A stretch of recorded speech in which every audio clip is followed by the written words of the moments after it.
friends, today we are going to discuss about QBD in pharmaceutical development. QBD means quality by design. So we are going to first study what is QBD.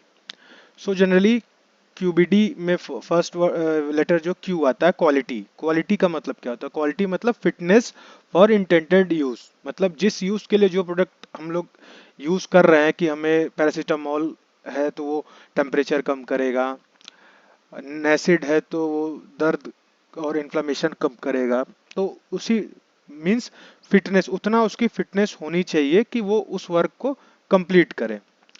और उसके आगे फिर हम देखते हैं pharmaceutical quality क्या होती है। ये तो एक प्रोडक्ट की क्वालिटी हो गई, कोई भी प्रोडक्ट होता है वो खाने से भी रिलेटेड हो सकता है। अगर हम लोग को अगर उस पे कुछ खाना है, कुछ पैकेट पे लिखा हुआ है कि उसमें इतना परसेंट कैल्शियम है तो वो उतना कैल्शियम हमें मिलना चाहिए, वो इसकी फिटनेस है, मतलब वो प्रॉपरली फिट है, मतलब वो क्वालिटी उसकी बेटर है। अब फार्मास्यूटिकल क्वालिटी जनरली क्या होता है, इसमें दो चीजें आती है। पहला होता है प्रोडक्ट फ्री फ्रॉम कंटामिनेशन, जो यहाँ पे लिखा हुआ है product free from contamination, and second में आता है reproducible, delivers the therapeutic benefit promised in the label to the customer या consumer. So free from contamination पहला तो ये हो गया। अगर क्वालिटी प्रोडक्ट है फार्मास्यूटिकल क्वालिटी, जो अगर हम लोग उसके टर्म्स में देखें, अगर फार्मास्यूटिकल क्वालिटी प्रोडक्ट है तो उसमें वो फ्री फ्रॉम कंटामिनेशन होगा, और जितना उसके लेबल पे लिखा है कि जितने परसेंटेज उसमें एपीआई या एक्टिव इंग्रेडिएंट होंगे उतना वो थेराप्यूटिक इफेक्ट या बेनिफिट कंज्यूमर को मिलना चाहिए। तो ये आ जाता है फार्मास्यूटिकल क्वालिटी। और क्वालिटी बाय डिजाइन जनरली क्या करता है, एश्योर करता है in vitro product performance. In vitro मतलब जो लैब में हम लोग टेस्टिंग करते हैं किसी भी ड्रग की कि कितना उसका डिसोल्यूशन रेट होगा, कितना एब्जॉर्प्शन, कैसे मतलब ड्रग का जो थेराप्यूटिक इफिकेसी जज करने के लिए, उसको देखने के लिए। तो इन विट्रो प्रोडक्ट परफॉर्मेंस, अगर वो इन विट्रो प्रोडक्ट परफॉर्मेंस सही है या सही आती है तो वो क्या करता है, वो एश्योर करता है इन विवो प्रोडक्ट परफॉर्मेंस को।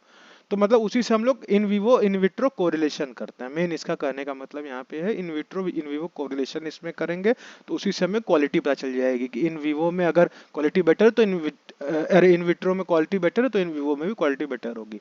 तो इसीलिए हम लोग क्वालिटी बाय डिजाइन जो होगा वो रिलेटेड होगा प्रोडक्ट परफॉर्मेंस से, कि प्रोडक्ट की परफॉर्मेंस कैसी है उसी के अकॉर्डिंग उसकी क्वालिटी को जज किया जाता है। अब हम लोग देखें तो फार्मास्यूटिकल क्वालिटी बाय डिजाइन जो आता है क्यूबीडी, तो इसमें क्या है, ये सिस्टमेटिक अप्रोच है to development that begins with the, जैसे इसमें मेनली क्या क्या चीजें आती हैं, प्री डिफाइंड ऑब्जेक्टिव। इसमें मतलब जो जिस हम लोग ऑब्जेक्टिव से किसी भी ड्रग को बनाते हैं, मैन्युफैक्चर करते हैं कि ये पेन रिलीफ के लिए है, ये एंटी माइक्रोबियल है, ये एंटी इन्फ्लामेटरी है, तो प्री डिफाइंड ऑब्जेक्टिव हमारे होने चाहिए। ठीक है, पहला तो ये हो गया। दूसरा हो गया emphasize product and process understanding and process control, मतलब जिस प्रोसेस और प्रोडक्ट का यूज करके हम लोग प्रोडक्ट को बनाते हैं उसको हमें वो प्रोसेस कंट्रोल भी होना चाहिए और उस पर हमें ज़्यादा ध्यान देना चाहिए। और based on the sound science and quality risk management, तो क्वालिटी रिस्क मैनेजमेंट ये सब भी हम लोग को अप्लाई करना चाहिए किसी भी प्रोडक्ट को जब हम डेवलप करते हैं। तो ये सारी चीजें फार्मास्यूटिकल क्वालिटी बाय डिजाइन, मतलब डिजाइन से मतलब है कि जब हम लोग कोई चीज डिजाइनिंग कर रहे हैं, कोई चीज मैन्युफैक्चरिंग करने के लिए डिजाइन कर रहे हैं तो उसमें हम लोग pre defined objective, product and process understanding, process control, quality risk management, ये सब चीजें हम लोग देखेंगे। और क्वालिटी बाय डिजाइन जो है is an emerging to enhance the assurance to the safe effective drug supply to the consumer। so mainly इसका जो ये क्या एश्योर करता है, मतलब क्या अगर हम लोग क्वालिटी बाय डिजाइन को फॉलो करके अगर हम लोग कोई प्रोडक्ट करें, मैन्युफैक्चर करें तो उसको सेफ होगा, वो इफेक्टिव होगा। ठीक है, पहला पॉइंट ये हो गया।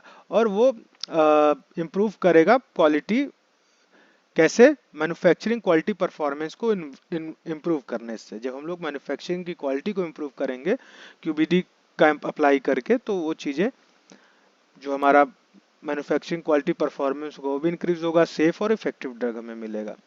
अब ICH Q8 गाइडलाइंस में कुछ पॉइंट्स आते हैं जो हर जगह ICH में दिखते हैं Q8 गाइडलाइंस में। तो फर्स्ट वन आता है ऑब्जेक्टिव। ऑब्जेक्टिव मीन्स क्या हमारा एम है, किस लिए हम कोई काम को, किसी वर्क को या किसी प्रोडक्ट को मैन्युफैक्चर करते हैं। तो पहला है कि to clear the concept of ICH Q8 guideline Q8। तो पहले हम लोग जो अपना कॉन्सेप्ट है आईसीएच गाइडलाइन का उसको क्लियर करने, उसके कॉन्सेप्ट को क्लियर करने के लिए पहला तो ये हो गया। दूसरा आ गया to understand the importance and benefit of study of ICH Q eight. तो दोनों आईसीएच क्यूएट से ही रिलेटेड है कि पहले हम लोग अपने कॉन्सेप्ट को क्लियर करेंगे और उसके इम्पोर्टेंस को जानते हैं।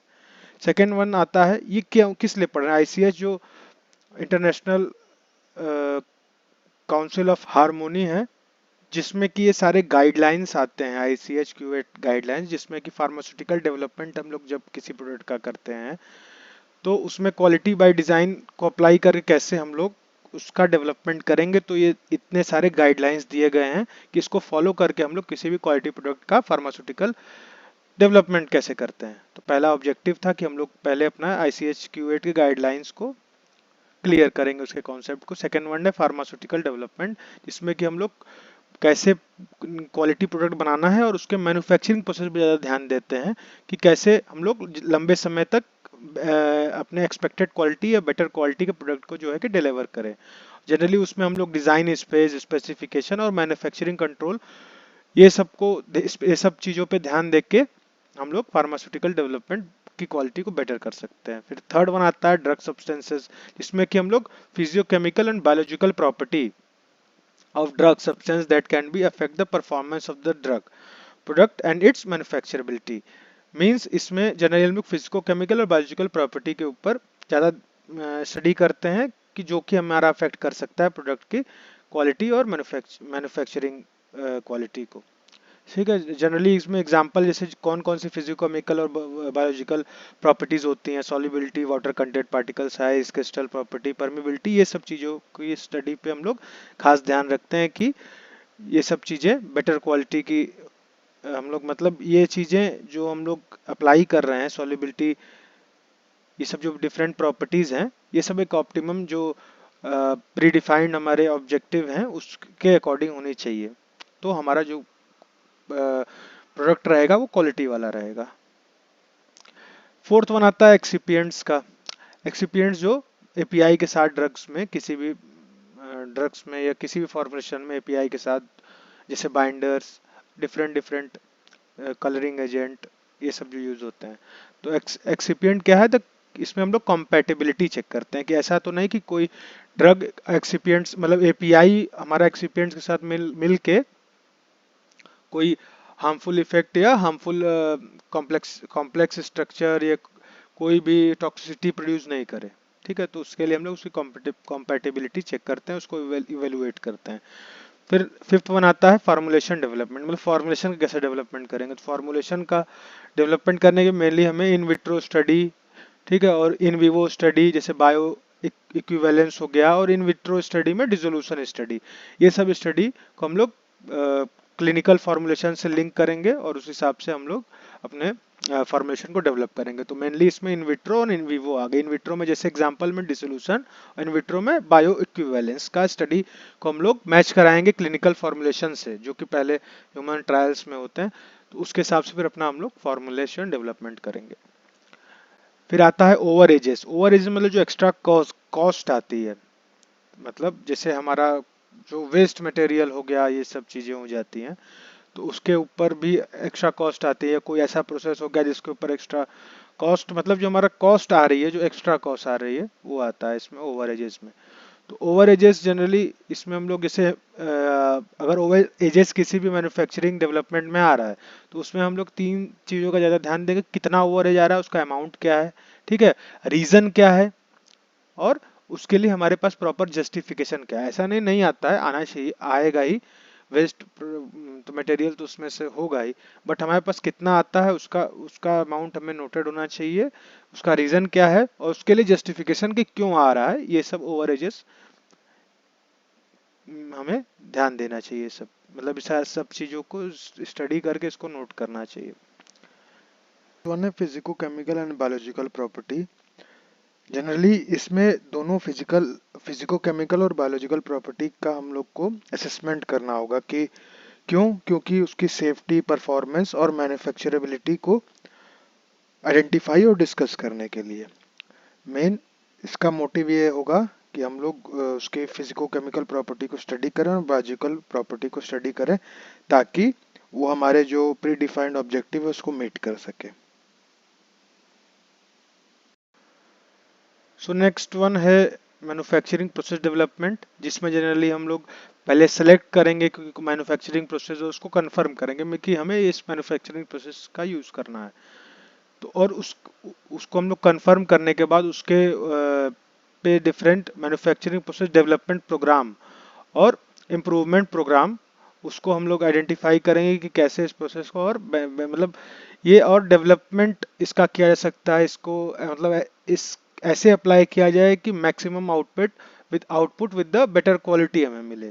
ठीक है, उसमें मेनली क्या चेक करेंगे कि क्रिटिकल प्रोसेस पैरामीटर्स को, और उसको हम लोग मॉनिटर करेंगे जिससे कि इंश्योर कर सके हम लोग कि जो हमारा डिजायर्ड क्वालिटी का प्रोडक्ट है वो हमें मिल रहा है। तो मेनली इसमें हम लोग ये चेक करेंगे कि जो भी हम लोग ने मैन्युफैक्चरिंग प्रोसेस को सिलेक्ट किया है उसको कैसे और डेवलप कर सके, या जो प्रोसेस है उसमें कोई ऐसा क्रिटिकल पैरामीटर तो जो नहीं है कि जो हमारे डिजायर्ड क्वालिटी ऑफ प्रोडक्ट को बनने से रोक रहा है और हमें क्वालिटी प्रोडक्ट नहीं मिल पा रहा है। तो वो सब चीज को हम लोग एलिमिनेट करेंगे जितने भी क्रिटिकल पैरामीटर्स हैं, और अपने प्रोसेस को डेवलप और करेंगे ताकि हमें डिजायर्ड प्रोडक्ट मिले। नाइन्थ वन आता है container closure system. Generally container closure system में हम लोग choice of container closure system select करते हैं। मेनली इसमें प्राइमरी और सेकेंडरी दोनों तरह की पैकेजिंग होती है। प्राइमरी मतलब मेन बॉटल हो गया, उसके ऊपर जो रैपिंग ये रैपिंग होती है, ये सब सेकेंडरी में आएगा। तो मेनली ये कंटेनर क्लोजर सिस्टम जो है वो क्वालिटी प्रोडक्ट में ऐसे हम लोग कह सकते हैं कि मेनली अगर हम लोग कोई ड्रग को स्टोर करते हैं तो ज़्यादा समय तक उसको स्टोर करने के लिए कि उसमें मॉइस्चर ना आए, उसमें लाइट का इफेक्ट ना आए, उसमें टेम्परेचर का कोई इफेक्ट ना आए, तो पैकेजिंग हमारी अच्छी होनी चाहिए, बेटर क्वालिटी की होनी चाहिए, तभी हमारा प्रोडक्ट जो है उसकी क्वालिटी और इफिकेसी मेंटेन रहेगी लंबे समय तक। नहीं तो हमारा मॉइस्चर जाने से ड्रग खराब हो जाएगा तो उसकी क्वालिटी भी खराब हो जाएगी, कोई यूज़ नहीं करेगा। तो हमें मेनली ऐसा कंटेनर क्लोजर सिस्टम चुनना चाहिए जिससे कि हमारा ड्रग का जो इफिकेसी और स्टेबिलिटी है वो लंबे समय तक मेंटेन रहे। 10th वन आता है माइक्रो बायोलॉजिकल एट्रीब्यूट्स। सो इसमें हम लोग सेलेक्ट करेंगे प्रिजर्वेटिव सिस्टम का, मतलब ऐसा प्रिजर्वेटिव सिस्टम जो कि हाईली इफेक्टिव हो। ठीक है, उसका हम लोग यूज करेंगे। और जैसे स्टेराइल प्रोडक्ट है उसके लिए हम लोग जो कंटेनर क्लोजर सिस्टम है उसको और उसकी इंटीग्रिटी को मेंटेन रखेंगे ताकि वो माइक्रोबियल कंटामिनेशन को रोके। तो इसमें जनरली हम लोग मीन्स जो भी प्रिजर्वेटिव डाल रहे हैं, ये केमिकल है, पाउडर है, कुछ भी है, तो उसके हम लोग अच्छे से उसको स्टडी करेंगे उसके ऊपर कि वो हाईली इफेक्टिव हो और साथ ही साथ लंबे समय तक हमारे प्रोडक्ट को एंटी माइक्रोबियल कंटामिनेशन से बचा सके। सो ये इसी तरह हम लोग का ये QBD की डिफिनीशन और ICH Q8 गाइडलाइंस, ये पूरा टॉपिक हम लोग का कवर होता है। इसमें जनरली हम लोग ने डेफिनेशन पढ़ा और ICH Q8 गाइडलाइंस के जो 10 गाइडलाइंस हैं उसके बारे में हमने पढ़ा कि कोई भी ड्रग्स को जब फार्मास्यूटिकल डेवलपमेंट करते हैं तो उसमें क्वालिटी प्रोडक्ट के लिए हम लोग कैसे कितने गाइडलाइंस को फॉलो करें कि हमारा जो प्रोडक्ट है वो क्वालिटी प्रोडक्ट हमें आउटपुट में मिले। So thank you for watching the video. Like